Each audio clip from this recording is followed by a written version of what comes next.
उस रात मनोज मेरे कमरे में आया और बोला, मैम साहब खाना लगा दूं क्या? मैंने कहा मुझे अभी भूख नहीं है। फिर मैं बोली, मनोज मेरा एक काम करोगे? तो मनोज बोला, बिल्कुल करेंगे मैम साहब। मैंने कहा, मनोज मेरी तबीयत ठीक नहीं लग रही, थोड़ा सा तेल गर्म करके लाओ, मेरे हाथ पैर दबा दो और मेरी मालिश भी कर देना। मनोज बोला, ठीक है मैम साहब, हम तेल गर्म करके लाते हैं। मैंने उस गाउन पहने हुई थी, मैं बेड पर लेट गई। मनोज 5 मिनट में तेल गर्म करके मेरे कमरे में आ गया और वहीं खड़ा हो गया।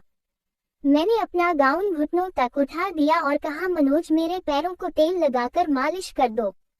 मनोज जी मैम साहब करके मेरे पैरों को तेल की मालिश करने लगा। मैंने जानबूझकर अपना गाउन ऊपर उठा लिया ताकि मनोज को अपने जलवे दिखा सकूं। मनोज मेरे पैरों की मालिश करते हुए मेरी टांगों को घूर रहा था। मनोज की उंगली की पकड़ पहले से भी ज्यादा तेज हो गई थी। फिर मैं पलट गई और बोली, मनोज मेरी पीठ की भी मालिश कर दो, बहुत दर्द हो रहा है। मैं थोड़ा सा हिचकिचाने लगा। उसने कहा, मैम साहब मैं यह नहीं कर सकता। मैंने कहा, मनोज देखो तुम्हें शर्माने की कोई जरूरत नहीं है, मैंने तुम्हें अपने काम पर रखा हुआ है और इस मालिश के पैसे मैं तुम्हें अलग से दूंगी ताकि तुम्हारा भी घर अच्छे से चल सके। मैंने उसे पैसों का लालच दिया। मनोज ने मेरा गाउन पीठ से उठाकर पीठ की मालिश चालू कर दी। मैंने दीवार पर लगे शीशे में देख लिया कि अब वह मेरे बदन को घूर रहा था। मैंने कहा, मनोज मेरी पीठ पर अच्छे से मसाज करो। वह कांपते हाथों से मेरी पीठ की मसाज कर रहा था। उसके हाथ बहुत ज्यादा कांप रहे थे। थोड़ी देर बाद मैं पलट के सीधी हो गई और बोली, मनोज अब मेरे पेट की भी मालिश करो। मनोज बोला, मैम साहब ये क्या कह रही हो? मनोज बुरी तरह से कांप रहा था और हिचकिचाने लगा कि मनोज खुद से पहले नहीं करने वाला। वो चाहता था कि पहले मैं करूं। वो थोड़ा शर्मिला था, इसलिए मैंने उसके दोनों हाथ पकड़कर अपने पेट पर रख दिए और बोली, मनोज डरो मत, मालिश करके देखो कैसा लगे, बोलो अच्छा लग रहा है ना? मनोज कांपते हुए कहने लगा, मैम साहब अगर मालिक को पता चल गया तो मेरी नौकरी चली जाएगी। मैं बहुत गरीब इंसान हूँ, मैं अपनी पत्नी को घर के खर्चे के लिए पैसे कहाँ से भेजूंगा? अगर मालिक ने मुझे नौकरी से निकाल दिया तो? मैं बोली, मनोज उसकी फिक्र तुम मत करो, जैसे मैं कहती हूँ वैसा करो। वैसे भी तुम्हारे मालिक यहाँ नहीं रहते, वह तो 1 महीने के लिए बाहर गए हुए हैं और घर में हम दोनों के अलावा और कौन है जो तुम्हारे मालिक को ये सब बताएगा? फिर मैंने कहा, देखो मनोज अगर तुम मेरी मर्जी के मुताबिक चलते रहोगे तो तुम सोच भी नहीं सकते कि मैं तुम्हें बहुत ज्यादा माला माल कर दूंगी। तुम्हें अपनी पत्नी को पैसे भेजने के लिए ज्यादा हाथ पैर नहीं मारने पड़ेंगे।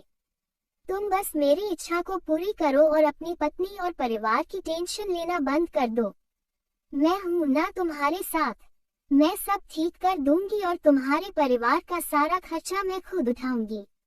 वो हिचक रहा था, मगर मैं समझ चुकी थी कि मनोज खुद पर काबू नहीं कर पा रहा है और वह जानबूझकर खुद को रोक रहा है।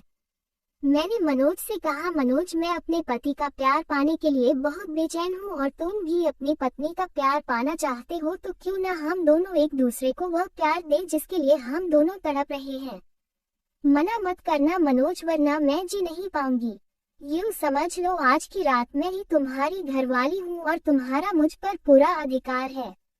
इतना कहकर मैंने उसे अपनी बाह में जकड़ लिया, लेकिन मनोज ने मुझे एक ही झटके में खुद से दूर कर दिया और मेरे पैरों में चादर उठाकर मेरे पूरे बदन को ढक दिया और वह सर झुकाकर अपने हाथों को जोड़कर खड़ा हो गया और कहने लगा कि मैम साहब ये हमसे नहीं होगा। हम अपनी पत्नी से बहुत ज्यादा प्यार करते हैं और हम अपनी पत्नी के साथ बेवफाई नहीं कर सकते और न ही अपने मालिक के साथ गद्दारी कर सकते हैं, वरना हम गद्दार कहलाएंगे। मैम साहब हम गरीब जरूर हैं लेकिन अपनी मेहनत का खाते हैं। हम जानते हैं कि मालिक आपको छोड़कर कई कई महीनों तक बाहर विदेश में रहते हैं, लेकिन इसका मतलब यह नहीं है कि आप मालिक के साथ बेवफाई करो। आप मालिक से प्यार से बात तो करके देखो, शायद वह आपकी बात मान जाए। जब हम अपनी पत्नी के बगैर उसकी यादों के सहारे जी सकते हैं तो फिर आप क्यों नहीं? आखिर प्यार तो विश्वास भी तो कोई चीज होती है। और फिर मालिक बाहर रहकर हम ही मेहनत करते हैं, वह भी तो आपकी ही खुशी के लिए ही तो करते हैं। अगर मैं ज्यादा बोल दिया हूँ तो माफ करना मैम साहब। मनोज की बातें सुनकर मेरा शर्म से झुक गया था। मैं उससे नजरें भी नहीं मिला पा रही थी। उसकी एक एक बात मेरे कानों में जलते हुए तेजाब की तरह लग रही थी। ठीक ही तो कह रहा था वह। मनोज हाथ जोड़कर कहने लगा, मैम साहब, अब मैं आपके घर में काम नहीं कर सकता।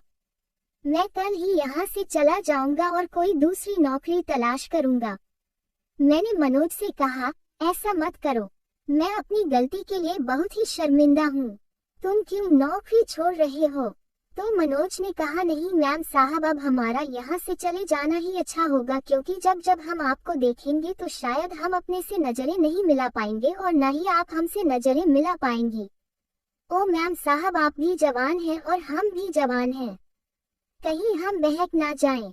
हमें बहुत डर लगता है, इसलिए हमारा यहाँ से चले जाना ही ठीक है।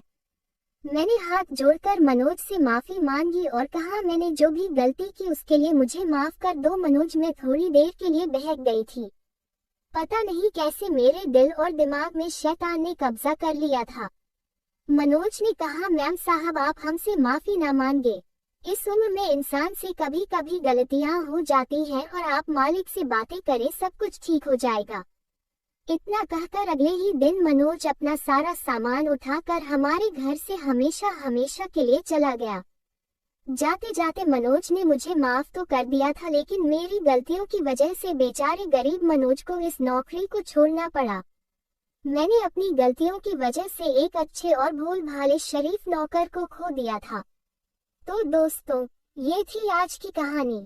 आपकी क्या राय है इस कहानी पर? हमें कमेंट में जरूर बताइए। वीडियो अच्छी लगी हो तो लाइक करिए, शेयर करिए और चैनल सब्सक्राइब करिए। धन्यवाद। जल्द ही मिलते हैं आपसे एक नई स्टोरी के साथ।